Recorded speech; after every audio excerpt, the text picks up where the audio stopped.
সিজদার রাতও ভোর হয়, নেশার রাতও ভোর হয়। হ্যাঁ, আজ রাত যে যুবক আল্লাহকে সিজদা দেয় তারও ভোর হয়, যে মদের নেশায় পড়ে থাকে তারও কি হয়ে যায়, ভোর হয়। স্বার্থপর এই দুনিয়া যুবক, নওজওয়ান মনে রাখো, স্বার্থপর এই দুনিয়া কারো কথা মনে রাখে না, কারো জন্য থেমে থাকে না। আমি এই পরশুদিন দেখছি, গতকালকের আগের দিন সকাল 6:30 বাজে আমি আমার বাজারে, ময়নামতি সাবের বাজার, ওইখানে দেখছি একটা হাইয়েস্ট গাড়ি একটা ট্রাকের মুখোমুখি হইয়া, হাইয়েস্ট গাড়িটার ড্রাইভারটা জাগাত তারে বাইরে করছে টাইম না হেসরাইয়া, কিছুক্ষণের মধ্যে লোকটা মারা গেছে। আমি একটা জিনিস খেয়াল করছি, অনেকক্ষণ তাকাইয়া আমার সাথে ড্রাইভারের আমি বললাম, কি স্বার্থপর এই দুনিয়া, একটা গাড়ি কেউ তার জন্য থামলো না, কারো হাতে সময় নাই, সবাই হরন দিয়া সাইড করে এমনে হেমনে করে সব চলে যায়, কোনো ড্রাইভারও থামে না বন্ধু, যে একটা লোক তো মরে গেছে, আরে মরে গেছে, তুই মরে গেছ, আমার হাতে সময় নেই। এই জন্য স্বার্থপর এই দুনিয়া, বড় স্বার্থপর, হয় কারো জন্য থামে না, কারো কথা অপেক্ষা করে না, চলতে তোমার কথা কেউ মনে রাখবে না।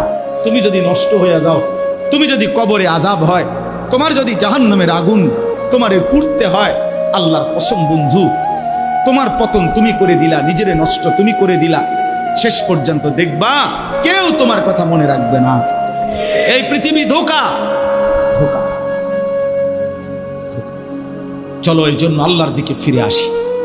ইল্লা মান তাবা ওয়া আমানা ওয়া আমিলা সালিহান, আল্লাহ বলে যে গুনাহ ছেড়ে দিয়ে তওবা করলো, আমি আল্লাহকে বিশ্বাস করলো এবং পুনরায় আবার নেক আমল শুরু করে দিল, ফাউলাইকা ইয়াদখুলুনাল জান্নাহ, আমি আল্লাহ ওয়াদা দিলাম, আমি আল্লাহ তাদেরকে জান্নাতেই ঢুকায় দেব।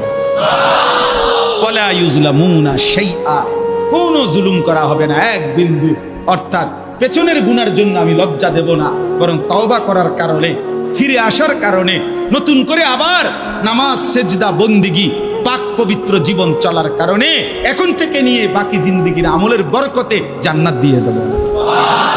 এই জন্য প্রিয় সন্তান, প্রিয় কিশোর, নওজওয়ান, যুবক, চলো ইনশাআল্লাহ বদলাইবার সিদ্ধান্ত নেই।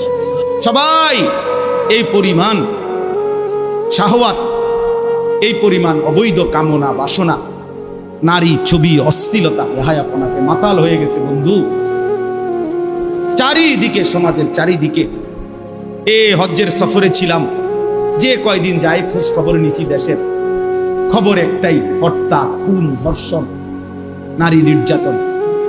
আর সবচেয়ে আশ্চর্যের কথা হলো, আমি মনে হয় আমার এই ছোট্ট হায়াতে গত 30 বছরে আমি যেই কথাটা এতবার শুনি নাই, গত 2 মাসে বারবারই শুনি চারিদিকে পরকিয়া।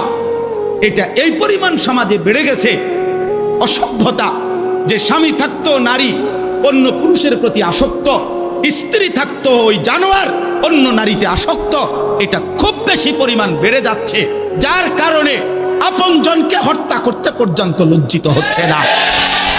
এর চাইতে বড় আশ্চর্য, আশ্চর্য বাংলাদেশে এর চাইতে বড়, এর চাইতে দুর্ধর্ষ হত্যার ঘটনাও 2 দিনে কি হয়ে যায় খবর বোঝা যায়, কিন্তু এখানে কেন বোঝা যাচ্ছে না? বোঝা যাচ্ছে এটা স্পষ্ট, আপনজনের এটা ধামাচাপা দেওয়ার জন্য সব রকমের প্রসেসিং করা হচ্ছে, সব প্রসেসিং করা হচ্ছে। অসহায় ইমাম মুয়াজ্জিনকে বেইজ্জতি কেউ করতে পারে নাই, কোন আলেমে দ্বীন ইনশাআল্লাহ বেইজ্জতি হবেও না ইনশাআল্লাহ। মনে রেখে, মনে রেখে, গতকালকে রাত্রেও আমাদের কুমিল্লায় গত 3 মাস আগে একজন আলেমে দ্বীনকে একজন প্রিন্সিপাল বেইজ্জতি করছিল, অপমান করে সামান্য অজুহাতে মসজিদ থেকে বিদায় করে দিছিল।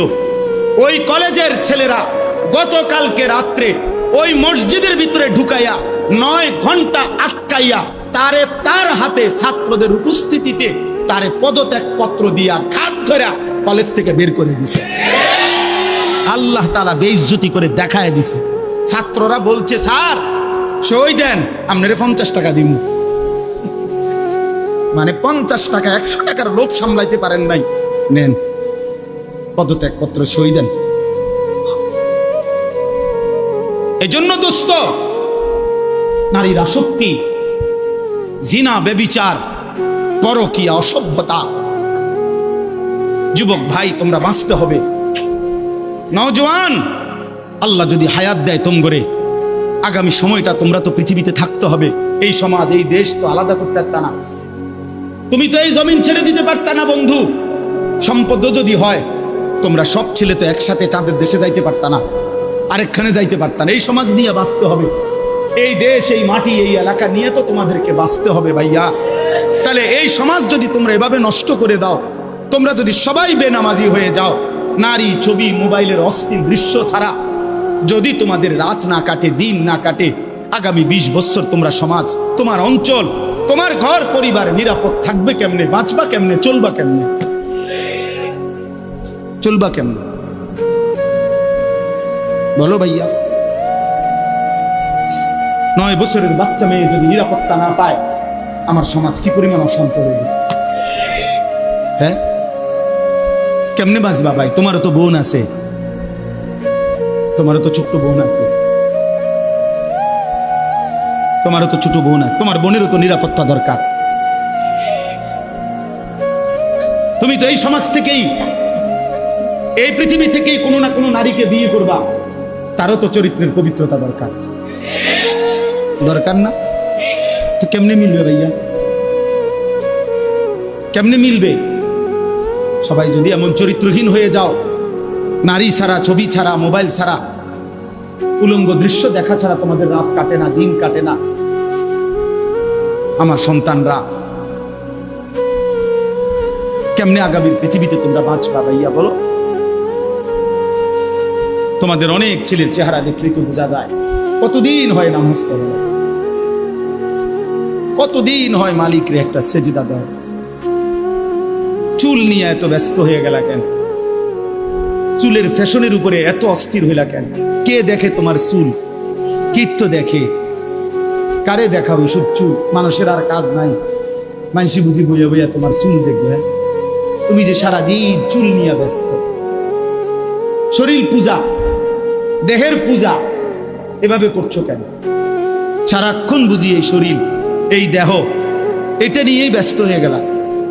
সারাক্ষণ একটা নারী বুঝি, একটা নারী, একটা ছবি, একটা বেডি, একটা উলঙ্গ দৃশ্য, এর জন্যই পৃথিবীতে আসা। এই রাত দিন বুঝি মোবাইলে দেখবা, ছবি দেখবা, নারী দেখবা, সারাদিন বুঝি নারীর জন্যই পৃথিবীতে আসা। তোমার আর কাম নাই, আর কোনো উদ্দেশ্য নাই দোস্ত আমার। ঠিক হলো না, ঠিক করলা না ভাইয়া, ভালো করলাম। অর্থাৎ যারা নামাজ পড়ে না, আল্লাযীনা তারাকুস সালাহ, টোটালি নামাজ যারা ছেড়ে দিছে, তারা প্রজন্মের উত্তম তো না, নিকৃষ্ট না, তারা কোনো জেনারেশনে না, তারা কোনো মানুষে না, তারা কোনো কিচ্ছু না, এর কোনো গণাতে ধরে নাই। ওই প্রথমেই বাদ গণাত করছে, অরে নিকৃষ্ট হিসেবে বলতে চাইছে আল্লাহ এখানে যারা তাদের নামাজকে নষ্ট করে দেয়। তাফসীরের মধ্যে লিখছে নামাজ নষ্ট করে দেয় মানে কি? 1 নাম্বার, যে ব্যক্তি নামাজকে যথাসময়ে আদায় করে না, ইউআখিরুনাস সালাহ, তাখির করে, নামাজ সবসময় দেরিতে পড়ে। নামাজ সবসময় কখন পড়ে? দেরিতে পড়ে। আল্লাহ তাআলা বলছেন ওরা ওই সমাজের নিকৃষ্ট মানুষ। ফাওয়াইলুল লিল মুসাল্লিন আল্লাযীনা হুম আন সালাতিহিম সাহুন। আল্লাহ তাআলা বলেন ওই নামাজীদের জন্য জাহান্নাম। ওয়াইল, জাহান্নামের একটি গুহা, জাহান্নামের একটা অংশ, জাহান্নামের ভীষণ আযাব। আল্লাহ তাআলা বলছে তারা আল্লাযীনা হুম আন সালাতিহিম সাহুন, যারা তাদের নামাজের মধ্যে সাহুন, অলস, নামাজকে সবসময় দেরি করে, নামাজকে সবসময় দেরি করে। জোহরের আজান হইছে 1টা বাজে, এবারে জোহরের নামাজ পড়তে গেছে 4:30 বাজে, 4:30 ওরা নামাজ পড়ছে লুঙ্গিটারে বইটা, গামছা একটা কান্দে দিয়া, রুকু সিজদা 3-4টা মেরে দিল আর কি। এটা নমাজ হইলেন কি তো করতাম হুজুর, সময় কুলাইতারি না। কিটছেন আপনি, ঘাস কাটছে, এতক্ষণ গরু গোসল করাইছে, গরু গোসল করাইছে। গরু গোসল করানোটা খুব দামি দরকারি বিষয়। নামাজকে এরকম প্রতিনিয়ত যে বিলম্ব করে আল্লাহ তাআলার কোরআনের ভাষায় তারা নিকৃষ্ট মানুষ, নিকৃষ্ট মানুষ। আদাউস সালার অন্তর্ভুক্ত, আদাউস সালার অন্তর্ভুক্ত নামাজকে বিলম্ব। আচ্ছা, হাদিসের মধ্যে আছে, কোরআনেও আছে, যে ব্যক্তি নামাজে অবহেলা করে, আল্লাহর কসম, আল্লাহও বলছে, নবীজিও বলছে, সে মুনাফিক। ইন্নাল মুনাফিকিনা ইউখাদিউনা আল্লাহ ওয়া হুয়া খাদিউহুম ওয়া ইযা কামু ইলাস সালাতি কামু কুসালা। কোরআন শরীফে আল্লাহ মুনাফিকের এক নম্বর পরিচয় বলছে, মুনাফিক সে যে নামাজ পড়ে অলসভাবে। নামাজ পড়ে কিভাবে? তাহলে নামাজ যে পড়ে না তার ব্যাপারে বলেন, কথা বলেন না কেন? তারে মুনাফিকও বলে নাই। তুই কোনো মানুষে না বেটা, তুই কোনো কাতারে নাই, তোর কোনো আলোচনাই নাই। আলোচনা ওই ব্যক্তিরে যে নামাজ পড়ে অলসভাবে, খামখেয়ালি করে। দাঁড়াইবার কথা দুই পায়ে, দাঁড়াইছে এক পায়ে,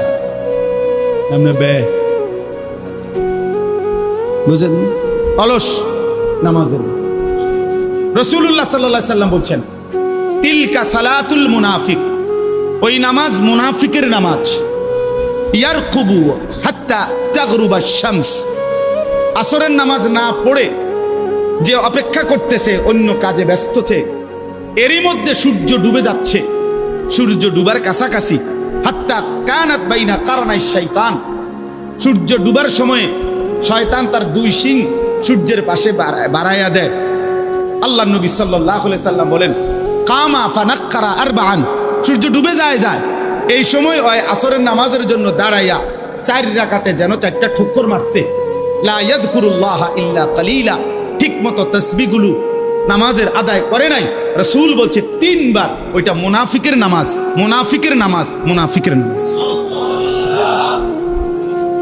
মুনাফিকের নামাজ। তোর মতো নিকৃষ্ট নির্লজ্জ বেহায়া আল্লাহর জমিনে তো কোনো কুত্তাও হয় না,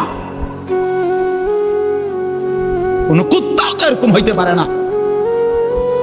কুত্তাও যদি আল্লাহ তাআলা সেজদার হুকুম দিত তো সে দিত, তাকে তো আল্লাহ সেজদার হুকুম দেয় নাই, এই জন্য সে সেজদা দেয় না। তুমি নাফরমানের তো আল্লাহ সেজদার হুকুম দিছিল, দিলা না কেন? তোমার তুলনা তো জানোয়ারের সাথেও হয় না। এই জন্য তো আল্লাহ বলছে বালহুম আদাল, ওই জানোয়ারের চাইতে নিকৃষ্ট। ওর উদাহরণ নাই, ওর তুলনা কুকুরের সাথেও না, ওর তুলনা শুকরের সাথেও না। আল্লাহর কোন সৃষ্টির অন্তর্ভুক্ত না। বলো মিয়া, এত বিবেকহীন কেমনে হইলা? আফা হাসিবতুম আন্নামা খালাকনাকুম আবাসান, কি ভেবেছো বান্দা আমি তোমাকে অনর্থক বানিয়েছি? তোমাকে আমি একদিন, আমি আল্লাহ 1 সেকেন্ডে চাইলে পারি, কুন ফায়াকুন, আমি হও বললেই হয়ে যায়। সেই আমি 9 মাস কেন লাগাইলাম? 9 মাস লাগাইলাম। আরে বলো কি বান্দা, নিজ হাতে খালাকতুহু বিয়াদিয়া, আল্লাহ বলেন আমি আমার নিজ কুদরতি হাতে আমার বান্দাকে আমি বানাইছি, আমি বানাইছি। বড় যত্ন করে 1 ফোঁটা নাপাক পানির মধ্যে এত চমৎকার ডিজাইন পৃথিবীর কেউ কল্পনাও করতে পারে না। ইন্না খালাকনাল ইনসানা মিন নুতফাতিন আমশাজ, বীর্যের 1 ফোঁটা থেকে আমি আল্লাহ তাআলা মানুষকে বানিয়েছি। এত সুন্দর চমৎকার নাক কান ডিজাইন। কোন পানির 1 ফোঁটার উপরে, 1 ফোঁটা পানির মধ্যে কেউ কোনো ডিজাইন করুক, কি দিয়ে করবে? পানির উপরে ডিজাইন করে কেমনে? আবার রব্বুল আলামিন বলে সেই পানির নাপাক ফোঁটা দুর্গন্ধযুক্ত, আমি তার মধ্যে এমন সুন্দর একটা ডিজাইন করেছি।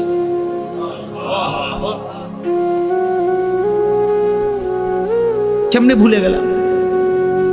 মা গাররাকা বিরাব্বিকাল কারীম, আমার মতো মেহেরবান দয়ালু মাওলা 24 ঘন্টা যে তোমাকে অজস্র অগণিত নিয়ামত দিচ্ছি, এই আসমান জমিন, এই চাঁদ সূরজ আলো বাতাস, 1 সেকেন্ড বান্দা এই বাতাস বন্ধ করে দিলে তুমি নিশ্চিহ্ন হয়ে যাবে। তুমি এই পৃথিবীতে নিঃশ্বাস ত্যাগ করে মৃত্যুবরণ করবা। একটা নিঃশ্বাসের জন্য তুমি এতটা মুখাপেক্ষী আমি আল্লাহর কাছে, সেই আমাকে একটা সিজদা দিবা না? সেই আমাকে একবারও ডাকবা না?